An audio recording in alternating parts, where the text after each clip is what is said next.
Buenos días, buenas tardes. Dando continuidad a este congreso, vamos a presentar al doctor Emilio Nicolás Zavaley, quien es discípulo de el doctor Luis de la Fuente. Trabaja hace más de 10 años en la Clínica Maternidad Suizo-Argentina. Él es cardiólogo intervencionista. A pesar de su corta edad, tiene una amplísima experiencia en el campo de la cardiología y el intervencionismo. A continuación, lo acompañará también el doctor Adrián Barceló.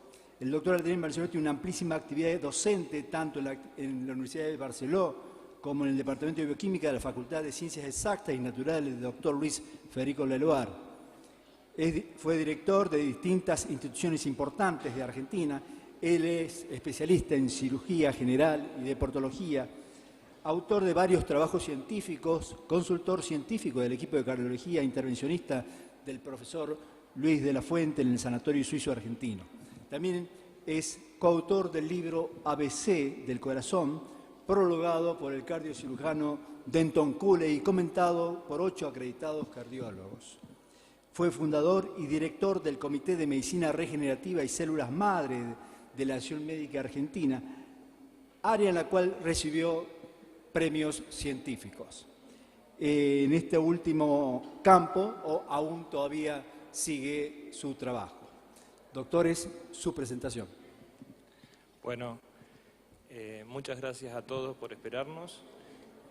Primero quiero darle las gracias por la invitación y las disculpas expresas del doctor Luis de la Fuente, quien no pudo asistir a este excelente congreso por presentar un problema grave familiar y me encomendó que les haga llegar las disculpas y mostrarle la charla que habíamos preparado juntos. La charla que vamos a dar ahora es la hemodinamia y la cardiología intervencionista a través del tiempo, de dónde venimos, dónde estamos y hacia dónde vamos. Se acopla en las jornadas que están ustedes transitando en la universidad, ya que comprender la historia nos hace entender el presente y prepararnos para el futuro. Es el comienzo de esta Facultad de Ciencias de la Salud. Esta es una de las nuevas disciplinas de la cardiología, la nueva rama, la cardiología intervencionista, tiene su origen en el año, con el primer cateterismo cardíaco humano documentado, que lo llevó a cabo Werner Forsman en el año 28. Este joven alemán era un cirujano que se autorrealizó un cateterismo en la sala de médicos y caminó 2 pisos hasta la sala de rayos X, donde quedó documentada por primera vez el cateterismo cardíaco. Lo realizó con catéteres urológicos. Esto le valió que lo echaran del hospital, pero años más tarde, en el año 56, gana el Premio Nobel de Medicina. Año siguiente, al 28, Otto Klein realiza el primer cateterismo cardíaco y con medición de gasto cardíaco. Algo importante es que este médico huye de la Segunda Guerra Mundial y en el año 68 estaba siendo jefe del Departamento de Patofisiología del Hospital Durán en Buenos Aires. 2 años posteriores, los doctores Padilla, Cosio y Berkonsky realizan el primer cateterismo en Argentina. También grandes maestros de la cardiología intervencionista en Argentina fueron el doctor Pedro Cosio e Isidro Perianes, que realizan el primer, tratamiento percutáneo, realizando valvulotomía tricuspidia a través de unos dispositivos que ellos habían diseñado, que a través de una punción yugular podían realizar el tratamiento. Recuerden que en esa época no existía tratamiento farmacológico como es ahora. Otra de las historias que esto nos va llevando cada vez a la parte mínimamente invasiva es una de las historias que cuenta el doctor de la Fuente, que conoció a uno de los primeros pacientes con un marcapasos. Miren cómo eran los marcapasos en esa época, una caja de madera de un tamaño importante, y cómo ha evolucionado en los días de la actualidad, donde hoy un marcapasos es del tamaño de una moneda de 2 pesos. También en su formación conoció al doctor Albert Stard, que fue el cirujano que realizó el primer reemplazo valvular aórtico. Esto fue en Oregon, en Portland, y este médico también tiene otra particularidad, que había presentado en un Ateneo el caso a realizar y no se lo habían autorizado. A pesar de eso, llevó a cabo la cirugía y lo echaron de la universidad. Después de tanta magnitud de noticia, en los medios de Estados Unidos tuvieron que llamarlo para que siga y se convirtió en el cirujano, el jefe de cirugía cardiovascular de la Universidad de Portland.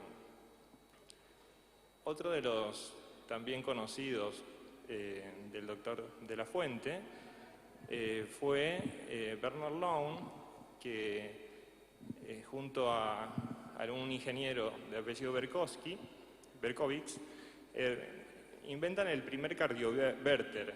Es el cardiodefibrilador que hoy conocemos. El cardiodefibrilador en esa época pesaba 70 kilos, era casi como un lavarropas. Y hasta ese momento, todas las cirugías, todo lo que he nombrado, se realizaban sin tener un cardiodefibrilador. O sea, si un paciente tenía una arritmia, era fatal. Aquí lo vemos al doctor Luis de la Fuente en su residencia de medicina interna. Y esto era en Portland, en Oregon, y ahí conoce a, digamos, el padre de lo que es la cardiología intervencionista, ya que Charles Dotter realiza la primera angioplastía periférica. Él, a través de unos catéteres con unas bujías que habían diseñado, permitían dilatar las arterias. Él no era cirujano, y tenía una gran rivalidad con los cirujanos vasculares de esa época. Entonces los cirujanos solamente le pedían que haga la angiografía para posterior ellos hacer un bypass o un tratamiento. Y le pedían, por favor, visualizarla, pero no tratar de arreglarla. A pesar de eso, él se ganó el apodo del Crazy Charlie o el Loco Charlie y realizaba las angioplastias, y aquí podemos ver en esta foto, junto a su paciente, semanas después, haciendo senderismo en una montaña. Charles Dotter, en el año 69, se da cuenta de que sus dispositivos no eran suficientes para tratar las lesiones arteriales. Entonces trata de diseñar un dispositivo que ustedes habrán escuchado habitualmente, que es el stent. El stent que diseña Charles Dotter era con forma de resorte y no tuvo éxito en ese momento.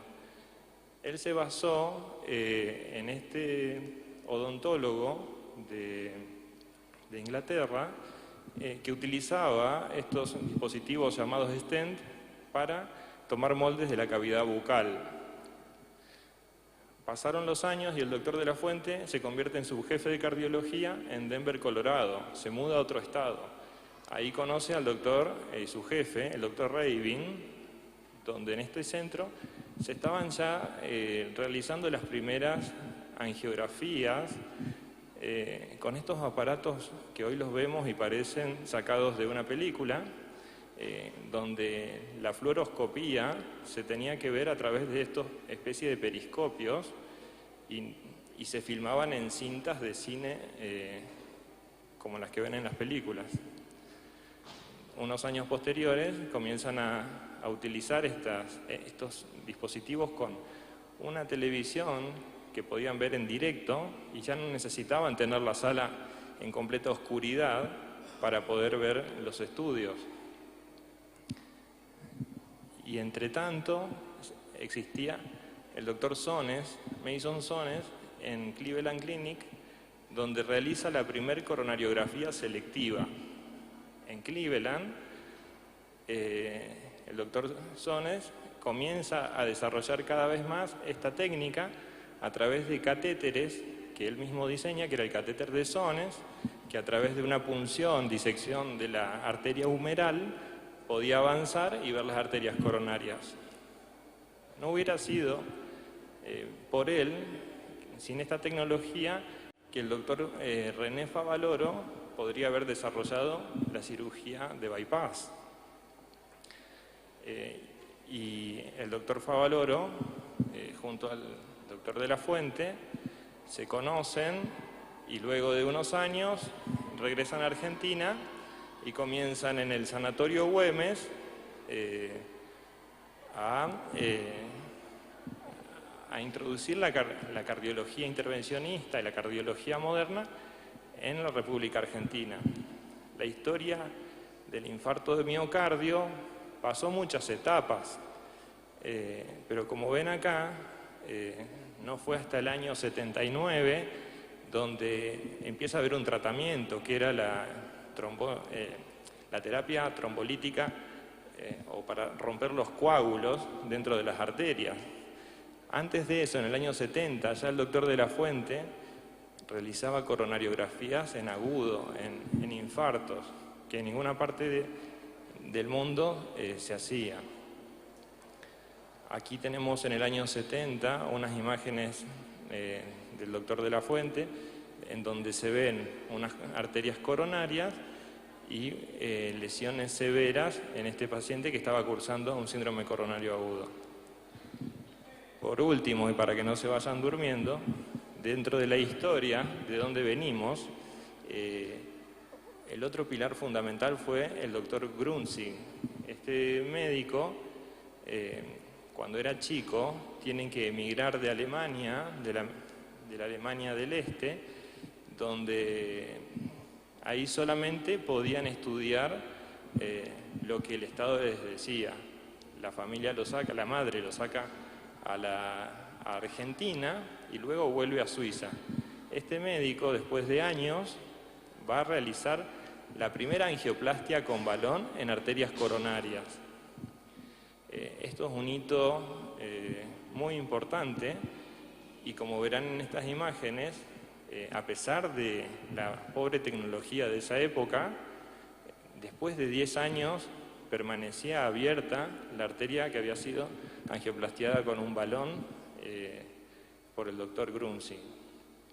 Aquí en esta foto está también el doctor Simon Sterzel y el doctor Richard Mailer, que son los que realizan por primera vez angioplastias en los Estados Unidos, los tres muy amigos del doctor de la Fuente. Aquí está el doctor de la Fuente junto a otros miembros del equipo unos años atrás y el doctor Simon Sterzel de visita en Buenos Aires. Como lo habíamos nombrado antes, en esta foto está el Crazy Charlie o Charles Dotter, que fue quien realizó la primera angioplastia periférica y diseña la idea del stent. Pero no fue hasta que en el año 1985 el doctor es radiólogo Julio Palmás, argentino en La Plata, diseña el primer stent. Este stent tiene la particularidad de que viene montado sobre un balón. Como verán, la mayoría de los grandes avances vienen de Argentina en esta especialidad. Y los primeros stent probados en Argentina, acá está en el Sanatorio Güemes en el año 88, con un seguimiento a 6 meses. Primero se usaron stent de nítino, lo autoexpandible, luego de acero 316L o quirúrgico, y fueron todos puestos a prueba por el doctor de la Fuente, quien diseña junto al equipo stent que van a ser precursores de los que se usan actualmente de la marca Medtronic. Aquí hay algunos bosquejos que sacamos de cómo eran el diseño de los stent y cómo debían ser. Aquí está un stent de esa época montado sobre un balón, y acá hay otros stent para que ustedes puedan imaginarse cómo son, de los diferentes que había en el año cerca del 90.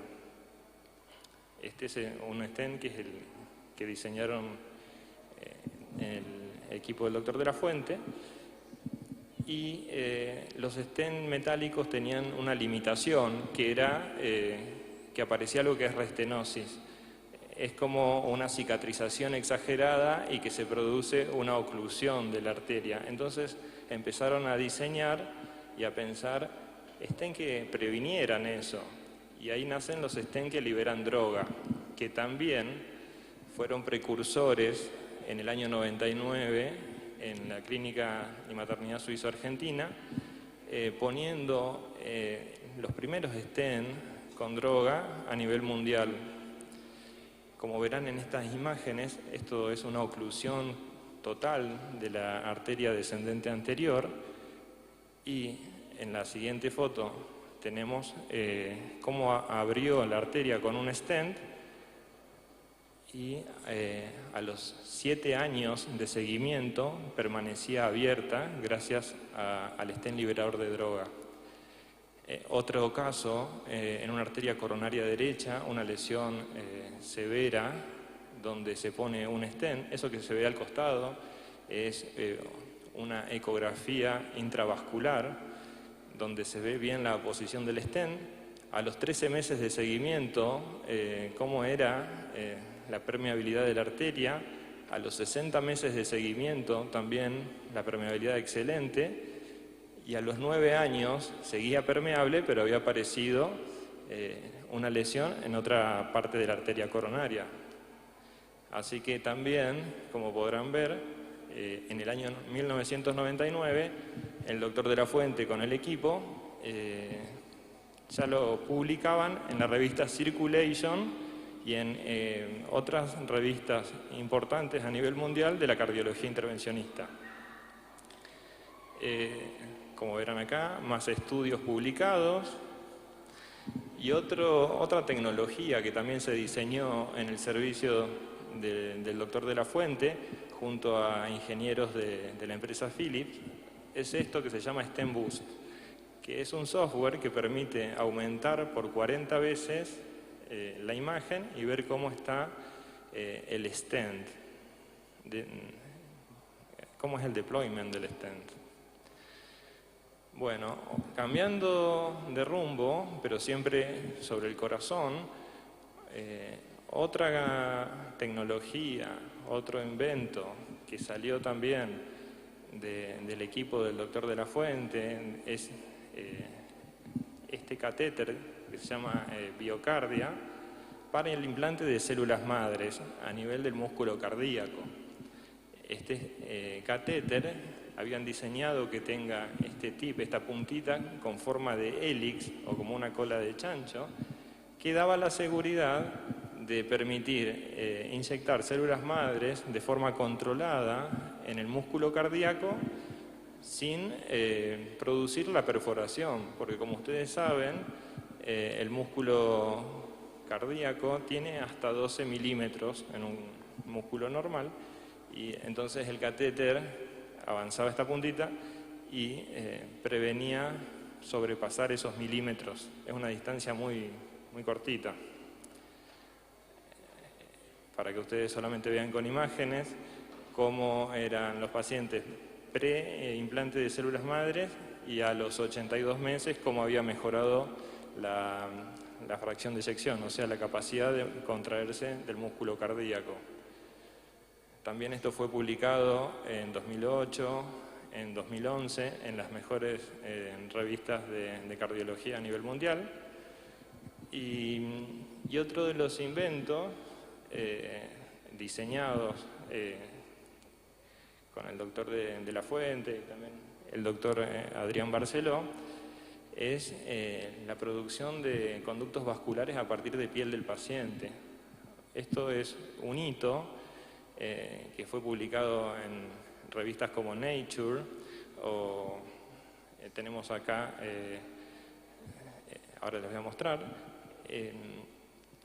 Esto consistía en sacar una pequeña porción de piel del paciente, cultivarla y luego formar neovaso, o sea, un órgano a partir de un pedacito de piel. La idea de esto era para pacientes, al principio, en diálisis que necesitaban fístulas arteriovenosas. Bueno, esto siguió en estudio, fue publicado también en revistas como el New England Journal of Medicine y, bueno, en otras como Lancet en el año 2009. Aquí el doctor Luis de la Fuente, junto al doctor Parodi, quien es el que inventa y diseña la primera endoprótesis de aorta abdominal en el mundo, en el año 1990. Estas endoprótesis hoy en día son muy populares en pacientes que tienen aneurisma de aorta abdominal, sobre todo infrarrenal. Como ven acá, paciente a su izquierda con un aneurisma de aorta abdominal y a la derecha tratado con la endoprótesis aortoilíaca. Bueno, hasta ahí fuimos viendo de dónde venimos y ahora vamos a empezar dónde estamos.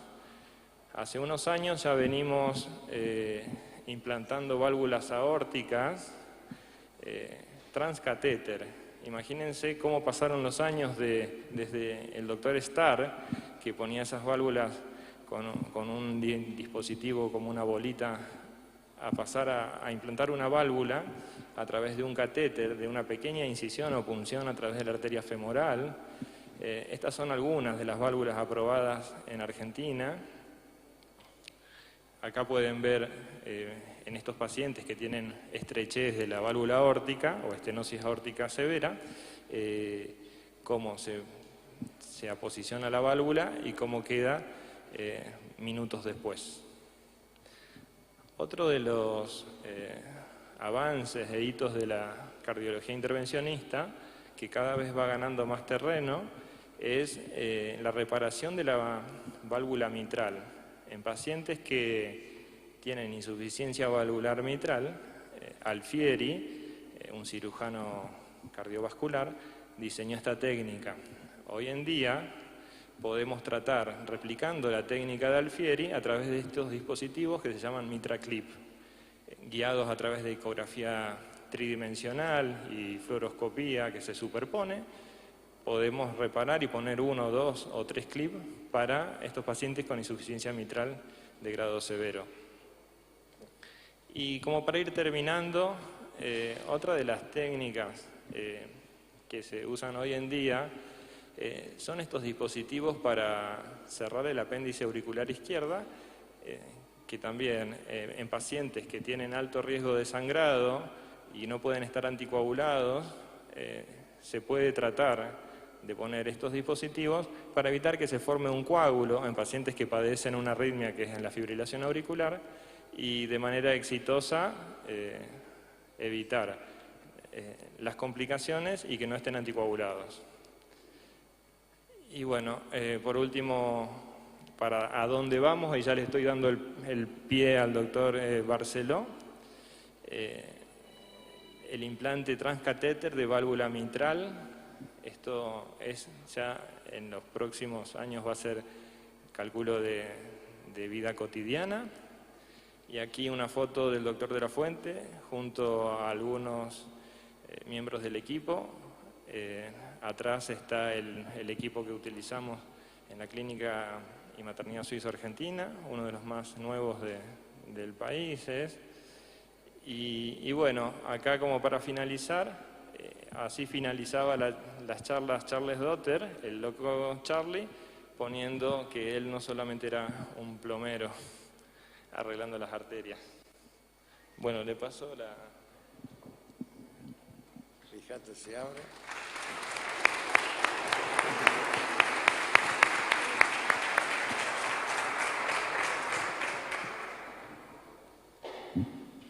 Buen día. Es un placer enorme volver a estar en la Universidad Nacional de Catamarca.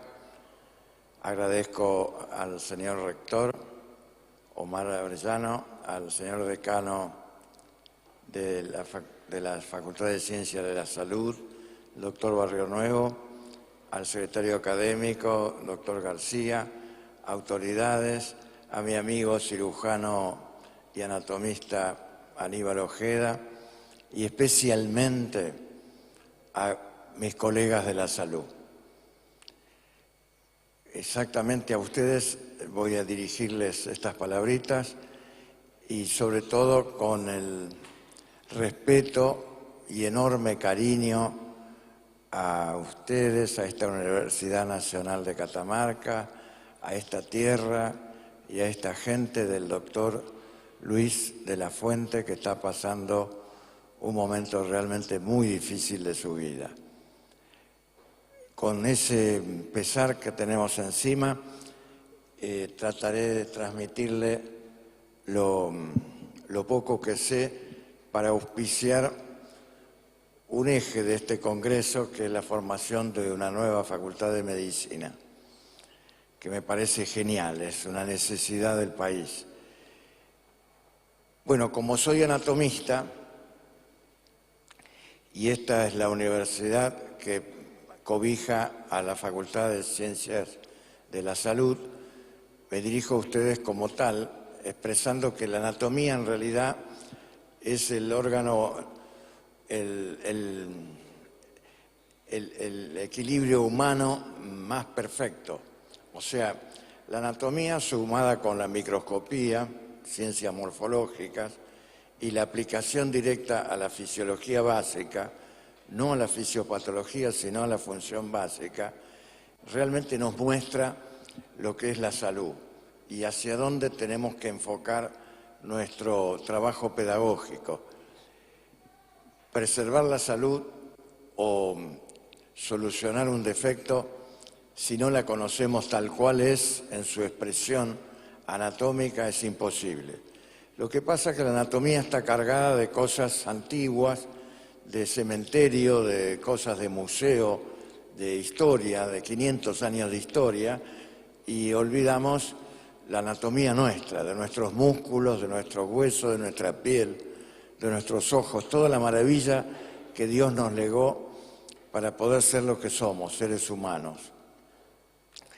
Si logramos despertar en el alumno, en el futuro médico, esta sensación, después estará capacitado notablemente para poder solucionar los errores que ocurran. Bueno, y justamente usamos este raconto que ha hecho realmente muy veloz el doctor.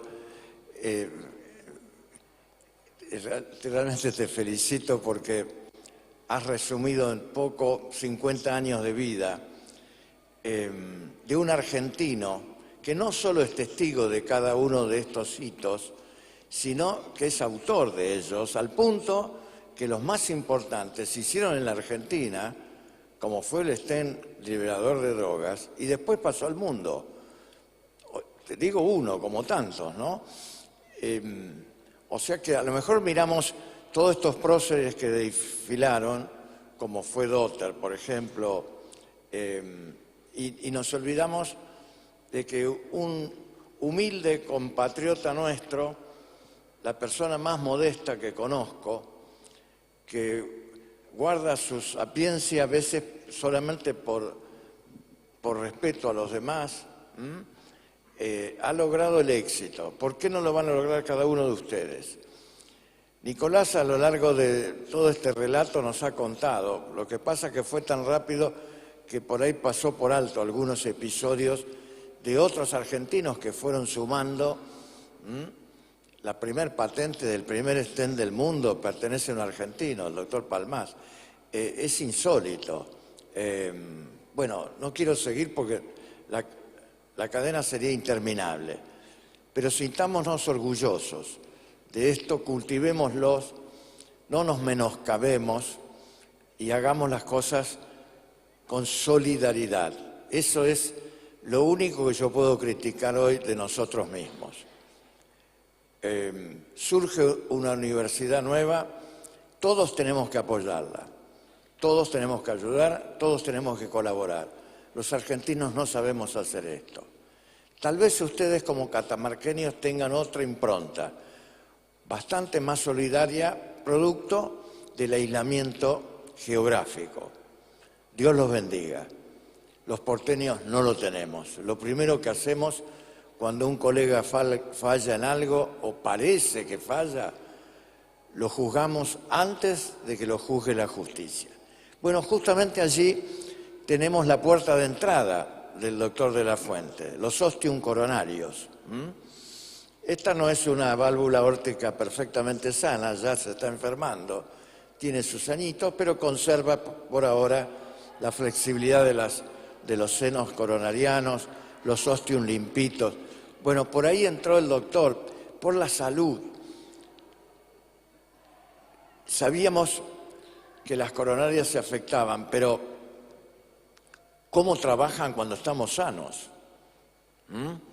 Este es el tema. Se rellenan paradójicamente cuando el corazón descansa en la diástole, porque es cuando justamente relaja el músculo. Entonces, otro argentino, en este angulito que forman el seno coronariano derecho y el izquierdo, y el no coronariano, justo acá, en ese punto, ocurrió algo notable, pero muy notable. Un español, también durante 50 años, Torrent Guas, describió las dos lazadas del corazón. Sabemos que el corazón se retuerce como un trapo de piso cuando lo queremos exprimir, pero no sabíamos, hasta que Torrent lo demostró en el mundo, que esto se hace con dos lazadas, una basal y una apical, que se contraen sincrónicamente y logran la eyección. Primero, el corazón aspira y luego, algo totalmente nuevo, les estoy contando cosas que no tienen 10 años, y luego viene la eyección.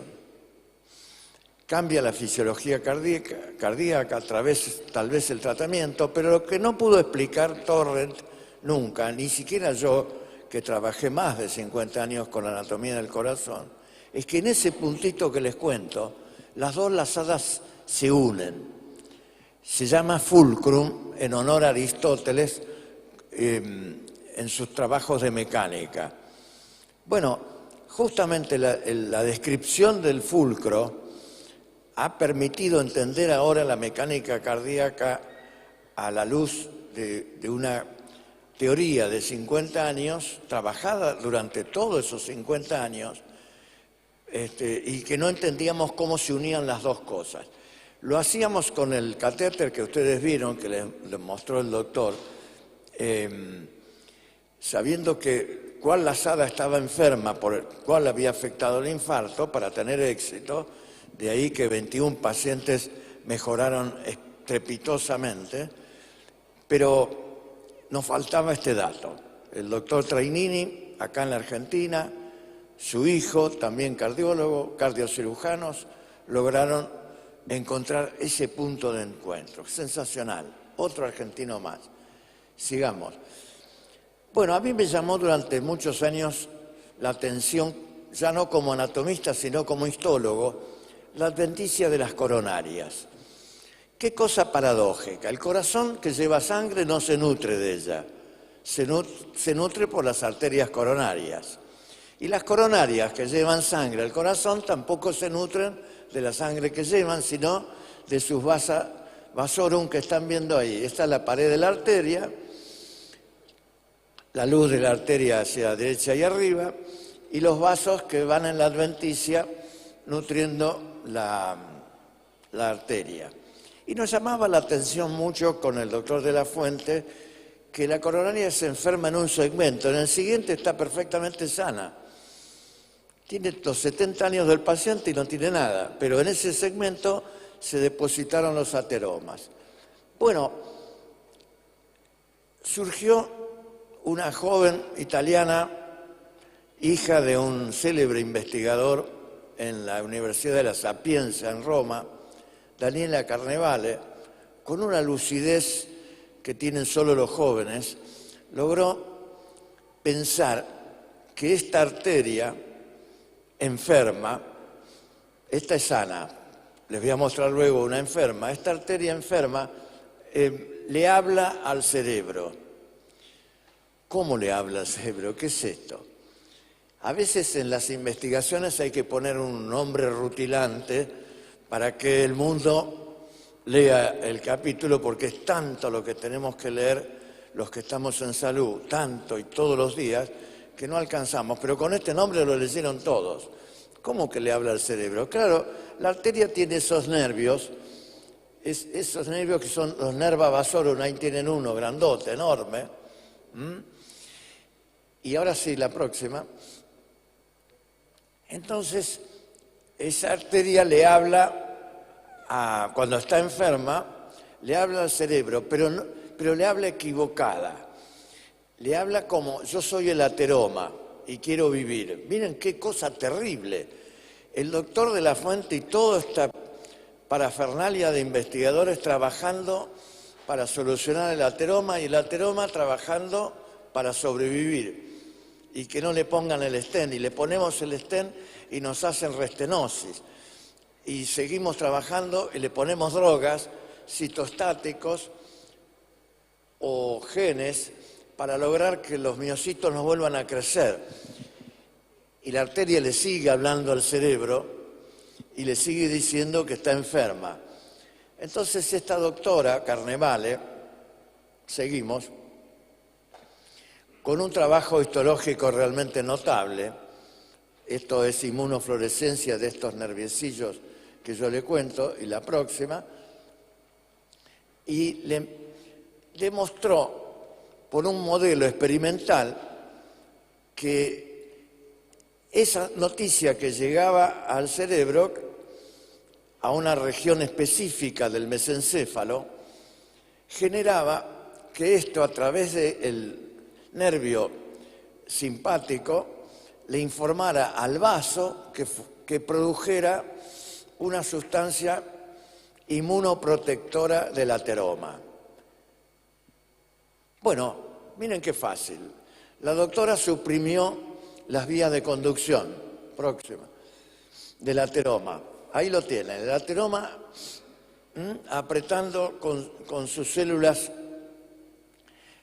claras, llenas de colesterol, apretando la luz.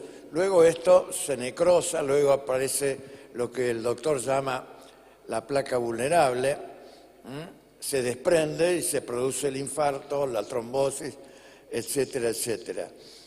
Durante todo este proceso, ya en este momento, la arteria hace esto. ¿Cómo hizo la doctora?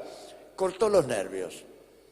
Primero en animales, por supuesto, de manera sencilla, hizo una sección de los nervios que van al vaso, logró el primer resultado en un lote de ratones que mejoraron ostensiblemente sus ateromas, en contra de otro lote grande de control. La investigación siguió en la Sapienza, se sumó la Ludwig de Alemania, de una prestigiosísima universidad, y empezaron a descubrir, están en ese proceso, sustancias que bloquean la neurotransmisión de estos nervios. Con lo cual se podría mejorar muchísimo un paciente que sufre. Estamos hablando, para ustedes colegas de la salud, estamos hablando de la enfermedad más prevalente del mundo, la que más seres humanos se lleva de esta tierra. De manera que estamos hablando de algo realmente impactante en la salud, que sabemos muy bien cómo prevenirla si supiéramos ese escalón previo que les conté, la anatomía normal, cómo hacemos para caminar, cómo hacemos para comer, cómo debemos sentarnos para comer tranquilos, despacio, qué alimentos debemos ingerir, qué gimnasias y ejercicios debemos hacer. y cuánto estrés debemos de poner en nuestra vida. Pero bien, como no sabemos eso, llegamos a este resultado. Y este resultado merece también que lo tratemos.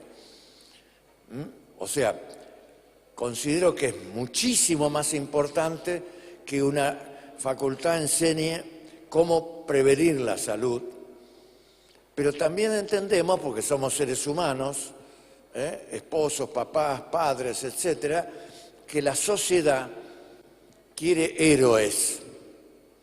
Y los médicos y los actores de salud que trabajan en la aterosclerosis, preveniéndola, no son héroes porque no se ve el heroísmo. Las estadísticas no las lee el pueblo, no las entiende tampoco. Entiende que está sano y decimos, bueno, papá, mamá, Dios me dio esta salud y no la voy a perder nunca, yo soy Superman y por lo tanto, Superwoman también, así nadie me reta, por lo tanto, esto no me va a pasar. Después te pasa y decís, upa, qué lindo era estar sano. Pero mientras estamos sanos, percepción de la salud es muy difícil. Un simple resfrío, una influenza que nos pone 2 días en cama y ya, opa, qué lindo era ayer. Pero no lo percibimos y rápidamente lo olvidamos. El cerebro tiene un poderoso mecanismo de olvido para desentendernos de esto. ¿Otra? Bueno, todo esto es un agradecimiento profundo a ustedes, Universidad Nacional de Catamarca, catamarqueños, autoridades, y nada menos que a mi maestro, el profesor de la Fuente, que toda la vida, desde que lo conozco con pelo y morocho, toda la vida me dijo, doctor, todo es anatomía. Y yo soy un médico que me detuve en el primer peldaño de la fama. El primer peldañito, el doctor Ojeda me entiende. Me paré ahí en anatomía porque dije, esto no lo entiende nadie. Anatomía no es el cementerio. Anatomía somos todos nosotros haciendo todo lo que hacemos. Bueno, quiero dejar esta semillita y quiero expresarles mis profundos augurios a este nacimiento de una nueva Facultad de Medicina y todo el apoyo, el granito de arena que la Fundación Barceló puede proporcionar a todos ustedes. Muchas gracias.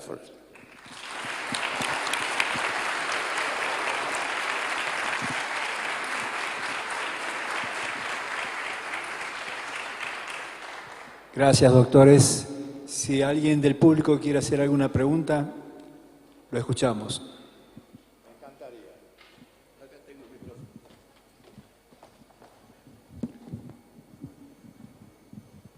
¿Alguna pregunta, por favor? Le digo a mis alumnos, no sean tímidos, pregunten. Es la única manera de completar una clase. Siempre las clases son incompletas y tienen errores. Los alumnos lo perciben, pero se callan porque vienen de una concepción colegial donde hay que callarse la boca. Acá no, estamos en un congreso, estamos en un debate, en un foro para el debate. Es interesantísimo que se genere esto. Reconozco que llegamos tarde, que están cansados y felicito la paciencia que tienen. Realmente es un respeto enorme que todos ustedes estén acá sentados. Y autoridades y que gente importante que tienen tanto que hacer. Así que devuélvanme eso con unas buenas preguntas. El doctor Zavaley también va a estar emocionado porque se ha formado en nuestra facultad con esta impronta y sabe que, y es riojano, es de esta tierra, sabe que es bueno el diálogo.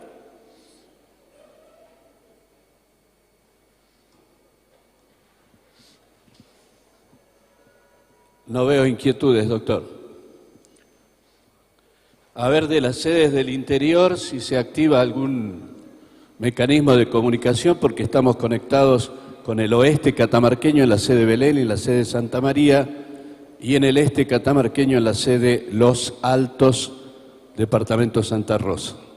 Vamos a ver si aparece, veo que se han acercado ahí a los dispositivos. Si podemos tener el retorno.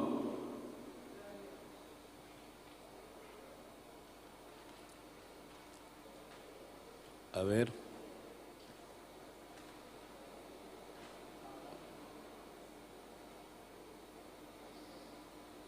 No.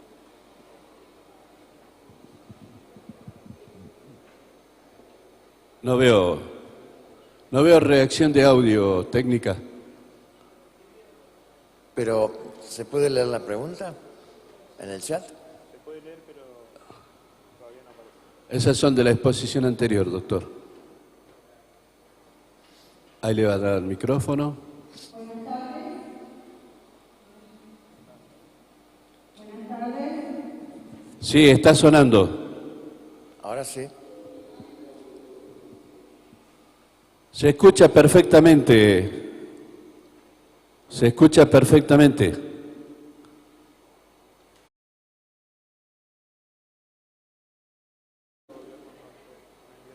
Qué pena, no tiene retorno ello nuestro.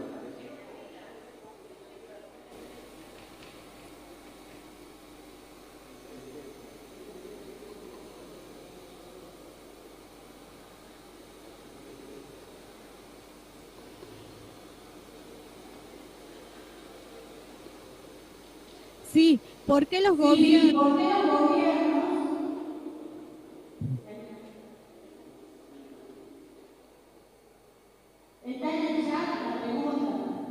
Está en el chat. Bueno. Vamos a ver.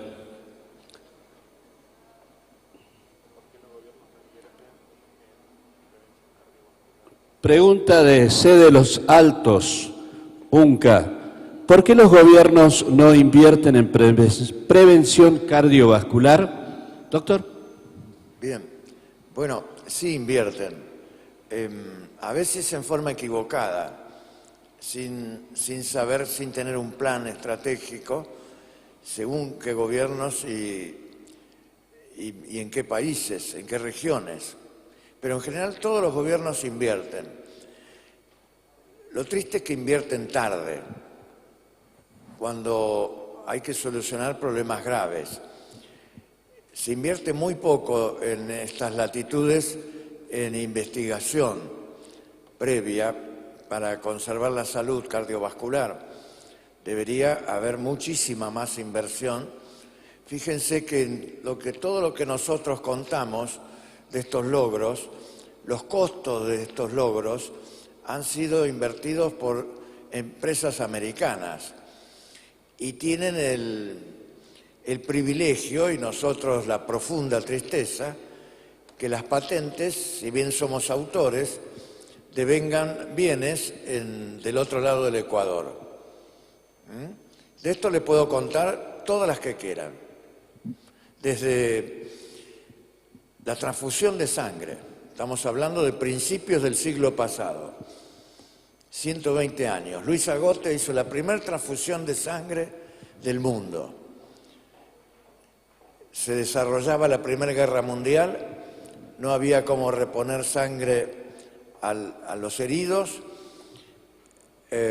probó con perros, pobrecitos perros, recibieron sangre de otros perros hasta que encontró la fórmula y se hizo la primera transfusión en el Hospital Ramos Mejía de la ciudad de Buenos Aires y de ahí cundió como una hoguera en el mundo, sobre todo el mundo que estaba en guerra. Nunca le reconocieron a la Argentina, nunca, jamás, el beneficio al mundo que le hizo esta invención.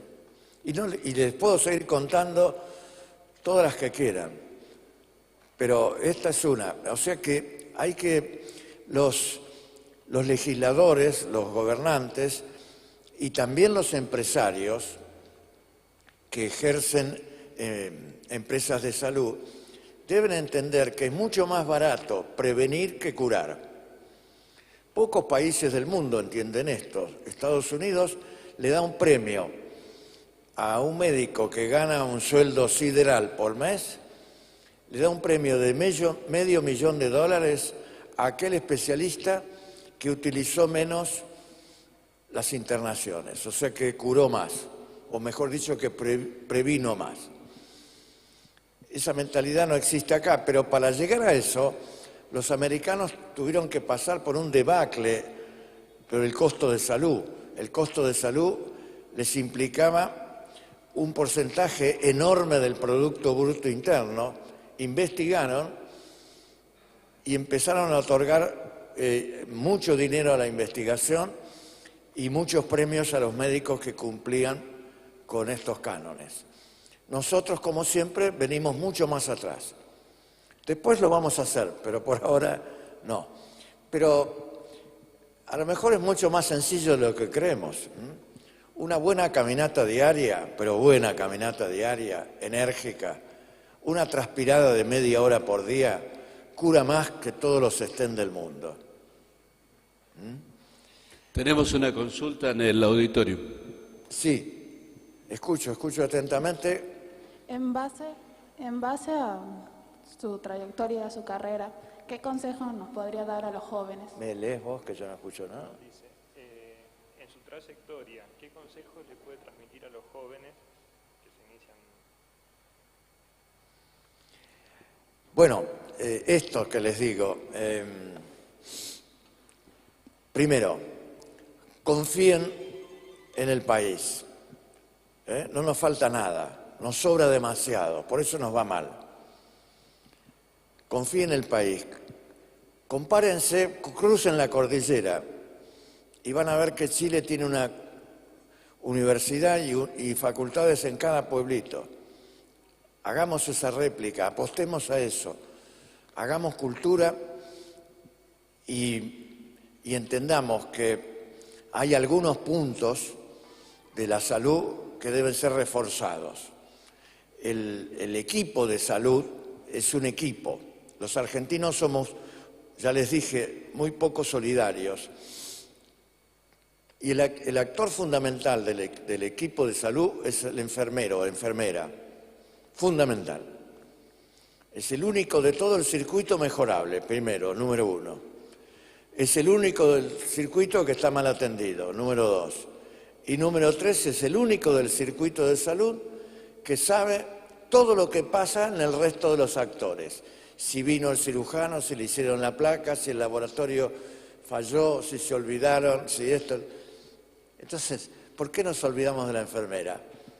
Vayan a Estados Unidos. Una nurse en el piso manda al mismo nivel y gana lo mismo que el médico de planta. Acá no. Los códigos NANDA no existen, el NIC y el NOC no existen. Nada para la enfermera.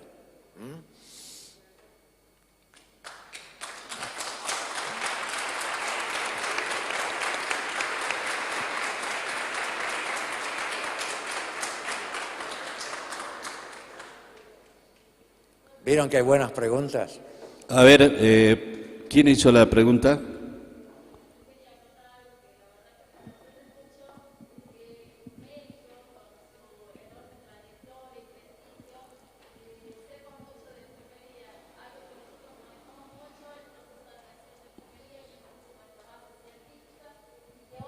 Hablando de Nick y Doc, la verdad que nos enorgullece un montón. Soy enfermera y la verdad que hoy me ha enorgullecido mucho. Gracias, doctor. Muchas gracias.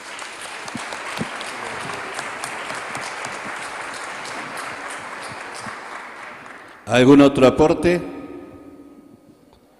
Acá el doctor al frente.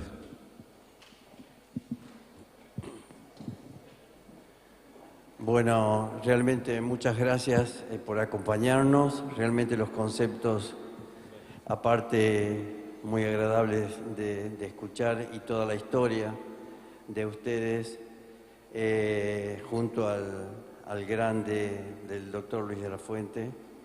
Y me gustaría conocer, porque se habló bastante y quizás no ha tenido la difusión, o por lo menos en nuestros conocimientos, sobre lo que se descubrió como la quinta cavidad y el estado de las células para la angiogénesis, el implante de células madre. Si nos puede decir algo, por favor. Bueno, agradezco la pregunta porque me produce una alegría el reconocimiento suyo, tan escaso en mis propios compatriotas, al punto que estamos reconocidos por revistas internacionales por ninguna argentina. Hace unos años, el doctor Stetzer, que ustedes lo vieron en esta proyección que hizo el doctor, es un emérito de Stanford, nos contó que tratando de colocar un catéter en el seno coronario, como ustedes vieron, eso llegó a un invento importante para la válvula mitral, el Mitral Life, tenía arritmias inentendibles en animales de corral, ovejas y cabras. En ese momento, el laboratorio mío de anatomía está a 3 cuadras del centro de cardiología del doctor de la Fuente, así que lo convencí al doctor en irnos a anatomía a ver qué demonio era el seno coronario, porque para nosotros toda la vida había sido una vena, toda la vida, al punto de que cuando la disecábamos le quitábamos la adventicia y la pintábamos de celeste. O sea que cambiar un paradigma de 500 años y pensar que el seno coronario tenía algo era imposible. Llegamos a la sala de anatomía, tomamos con un alumno que me tomaba fotografías, un alumno brasileño, hoy un célebre cardiólogo. Aquí me encontré con otro, el doctor Barrio Nuevo. Se nos ocurrió abrir el seno coronario, que tiene 3 centímetros, es como un cuernito, y abrirlo, ponerle unas grampitas y sacar una foto que mi alumno Bob Budal las amplió en el computador. Lo miré y dije, ¿cómo somos tan tontos? No es una vena, tiene músculo pectíneo, tiene fosas, tiene... Bueno, nos llevó después un año a hacer toda la investigación científica para demostrarle al mundo que era esto. Lo presentamos por primera vez en un congreso acá en Mendoza. Se nos vinieron encima todos, ¿no? Que esto, que lo otro. Bueno, finalmente fuimos reconocidos en el mundo, no sé si en la Argentina, pero en el mundo sí. Y nos causa una gracia muy especial, porque con esto hemos detectado tantas malicias. Por ejemplo, hemos tenido un juicio de un colega, hemos tenido algunos sinsabores. A mí me encantan, ¿no? Porque no hay nadie me ayudó más en la vida que mis enemigos. Los enemigos te enfrentan y tenés que desarrollar más aptitudes. Amigo Juan Aníbal, te palmean y te calman, pero también me ayudás, créeme que sí. Bueno, lo sorteamos, al doctor de la Fuente lo molestó bastante, lo sorteamos muy bien, hemos salido airosos en todos los foros como la Academia Nacional de Medicina, la Asociación Médica Argentina, la Universidad Nacional de Córdoba, donde habíamos sido vapuleados, realmente vapuleados, denunciados por fraude, etcétera, etcétera. Hoy nadie lo discute esto. Realmente el seno coronario es una pequeña cavidad que embriológicamente quedó atrófica, pero es realmente la cavidad del corazón. Y ahí hay sistema de conducción, hemos descrito con el doctor un haz atriosino-coronario por primera vez en el mundo, se sabe realmente cómo es el circuito de excitación de las aurículas, y mis electrofisiólogos lo usan habitualmente todos los días, pero el primer éxito de mi vida en este tema lo obtuvimos en Alemania, en el Herzcenter de Berlín, con Miss Frecker, que es el director, que nos permitió hacer la primera ablación de una arritmia en el seno coronario. Más que hacerla, le obligó al cardiólogo alemán que se negaba a hacerla: usted haga lo que dice el doctor, con esa delicadeza de los alemanes, ¿no? Pero bueno, así es la vida. Si les sirve esto como anécdota, gracias. Muchas gracias. Queda una última consulta, por favor. Ya estaba pedida anteriormente. Póngase de pie, por favor, señorita, así la identificamos. Bien, gracias.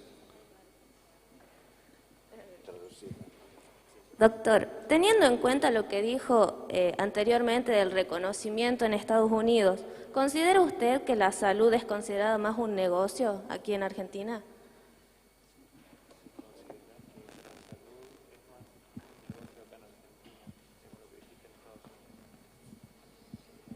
Disculpame porque he recuperado la vista en los últimos años y he perdido totalmente el oído, pero el doctor me contó. Para mí es una puñalada en el pecho hablar de medicina y negocios, ¿no?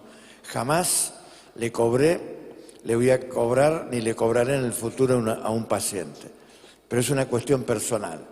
Pero reconozco, porque vivo en la tierra, que es para muchos un buen negocio. Para los gobiernos que tienen que preservar la salud, es un gasto, porque lo entienden y lo ponen en la columna gastos, porque no entienden que en realidad, preservando la salud, tienen una enorme ganancia. ¿Cuánto se pierde porque solamente un operario pare 3 días? Miren qué cosa, un lumbago, un simple lumbago, 3 días de cama. Se paró un sector de la fábrica, se dejó de hacer esto, aquello. El americano entiende bien esto porque lo paga y lo contabiliza muy bien. Y la otra, el negocio, son ciertas empresas que viven de la desgracia ajena, o sea, de la falta de salud de la gente. No hablo de las empresas de seguro, que aseguran como prepagas a una persona sana para que el día de mañana se enferme. Tiene un seguro como si chocas con el auto, que alguien te lo arregle. Donde todo está previsto como un sistema nacional de seguro. Si no, hablo de empresas que se dedican, son prestadores de servicios para estas prepagas, para el gobierno o privadas, que viven de la enfermedad de los demás. Y ven al paciente nada más que como un negocio. Existirán colegas que tal vez lo hagan así, yo no lo quiero ver. Yo entiendo que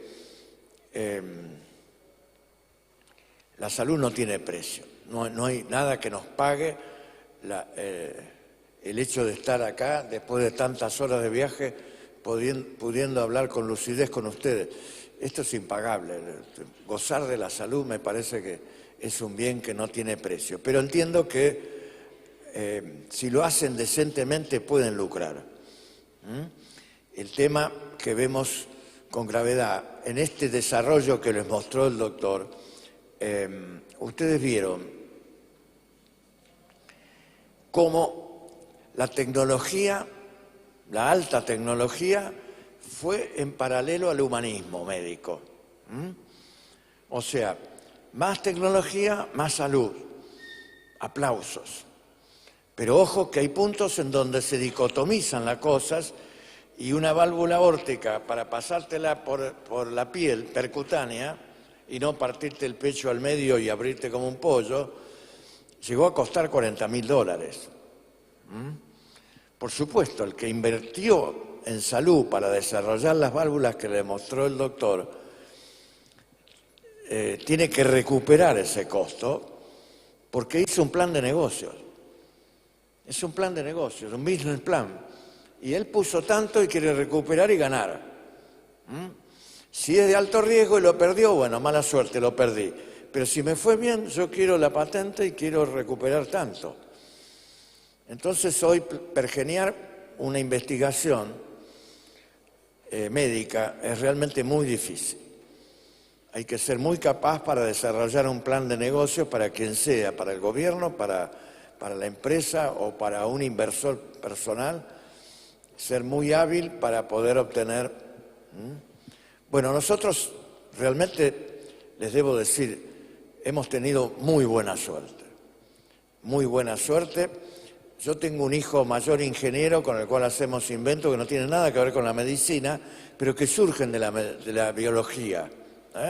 Hemos copiado sistemas biológicos y tenemos celdas solares que no existen en el mundo, copiados de cómo hace un animal para captar la energía del sol. Y así les podría contar infinita cantidad de cosas. Gracias por la pregunta. Muy buena. No sé si agoté el tema contigo, pero estoy a disposición para un debate con tu grupo. Es muy interesante. Pero hay que ponerle una dosis alta de ética. Gracias. Muchas gracias.